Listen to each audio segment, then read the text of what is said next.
एक चिड़िया की इन 6 बातों को याद कर लीजिए, जीवन में कभी धोखा नहीं खाओगे।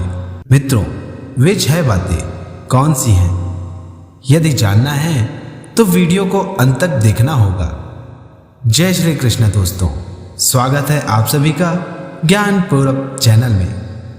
कांपिल्य नाम के एक राज्य में एक विश्वनाथ नाम के राजा थे। उनके महल में एक पूजनिया नाम की चिड़िया भी रहा करती थी। पूजनिया चिड़िया राजा के प्रेम व स्नेह के कारण उसी महल में अपना घोंसला बनाकर रहा करती थी।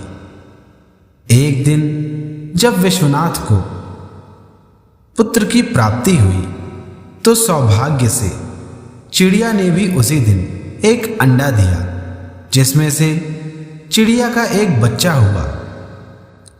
चिड़िया जितना स्नेह अपने बच्चे से किया करती, उतना ही स्नेह राजा के भी पुत्र से किया करती थी।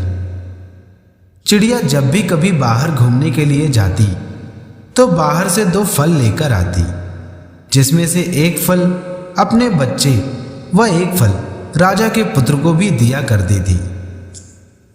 एक बार जब चिड़िया रोज की भांति घूमने के लिए बाहर गई तो जिस दासी को राजा ने अपने पुत्र की देखभाल के लिए नियुक्त किया था, उसने राजा के पुत्र को खेलने के लिए चिड़िया के घोंसले से चिड़िया के बच्चे को निकालकर राजा के पुत्र के हाथ में दे दिया। राजा के अबोध बालक ने जब चिड़िया के बच्चे को जब अपने हाथ में लिया तो खेल ही खेल में राजा के पुत्र ने चिड़िया के बच्चे को जोर से दबा दिया, जिस कारण से चिड़िया का बच्चा मृत्यु को प्राप्त हो गया।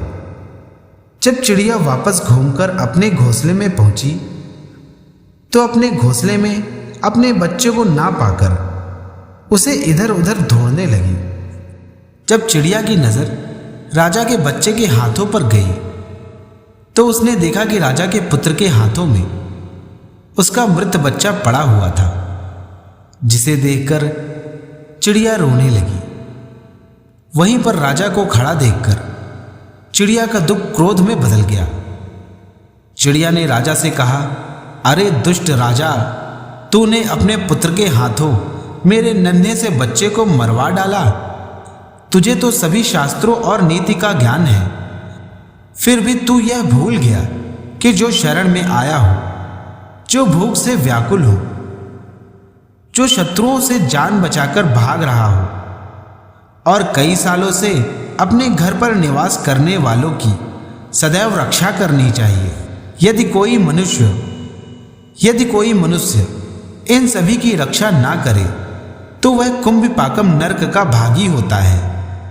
और इतना कहकर चिड़िया ने उसी क्रोध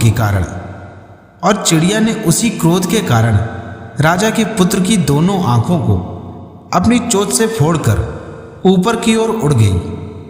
यह सब देखने पर राजा को चिड़िया पर क्रोध तो बहुत आया, किंतु राजा यह सोचकर रुक गया कि मेरा पुत्र तो केवल अंधा हुआ है, मृत्यु को प्राप्त हो गया, कम से कम मेरा पुत्र जीवित तो है। यह सब सोचकर राजा ने चिड़िया से कहा, पूजनिया, तुमने जो किया वह ठीक ही किया। अब सभी दुखों का त्याग करके पहले की ही तरह तुम हमारे साथ निवास करो। मैं यह नहीं चाहता जो प्रेम और संबंध मेरे और तुम्हारे बीच में था वह सब नष्ट हो जाए।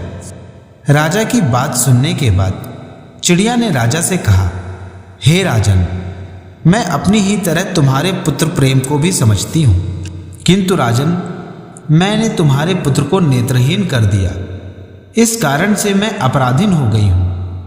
अब मेरा तुम्हारे घर में निवास करना अनुचित होगा। हे राजन, झूठा राजा, झूठा मित्र, अनुचित देश, बुरे रिश्तेदार, खराब पुत्र, झूठी पत्नी का सदैव त्याग कर देना चाहिए, क्योंकि राजन, झूठ बोलने वाले मित्र से प्रेम नहीं होता, झूठी और बुरी पत्नी से सुख नहीं मिलता, कुपुत्र के द्वारा पिंड प्राप्त नहीं होता और पिंड ना मिलने के कारण मोक्ष की प्राप्ति नहीं होती, और खोटे राजा से न्याय की उम्मीद नहीं की जा सकती। झूठे मित्र पर विश्वास नहीं करना चाहिए। अनुचित देश में जीवन यापन करना संभव नहीं हो सकता। कुपुत्र से सभी प्रकार के दुख ही प्राप्त होते हैं। हे राजन, जो अपराधी का विश्वास करते हैं वह लंबे समय तक असहाय ही रहते हैं। अविश्वासी व्यक्ति का विश्वास भूल से भी नहीं करना चाहिए, क्योंकि ऐसे लोग मनुष्य को जड़ से बर्बाद कर देते हैं। जो व्यक्ति राजा के सेवकों पर भरोसा करता है वह अधिक दिनों तक जीवित नहीं रह सकता। हे राजन, जब बार बार किसी से बैर हो रहा हो तो ऐसे व्यक्ति को जीवित नहीं रखना चाहिए, क्योंकि ऐसे शत्रु भले ही कितना अपनापन दिखला ले, अपने मन में बैर बनाए रखते हैं और मौका मिलने पर अपना बैर पूर्ण कर लेते हैं।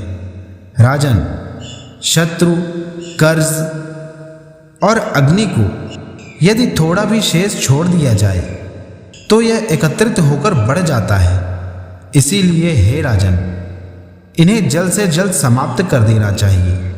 जो मनुष्य बैर को मन में छुपाकर प्रेम से बात करता है उन पर समझदार मनुष्य विश्वास कभी नहीं करता। जिस प्रकार हिरण शिकारी के पास कभी नहीं जाता, उसी प्रकार बैर रखने वाले शत्रु के पास कभी निवास नहीं करना चाहिए। जो मनुष्य इन बातों को सदैव याद रखता है तो ऐसे व्यक्ति कभी चोट नहीं खा सकते और कभी भी किसी के हाथों छले नहीं जा सकते। और इतना कहकर पूजनीय चिड़िया वहां से दूर चली गई।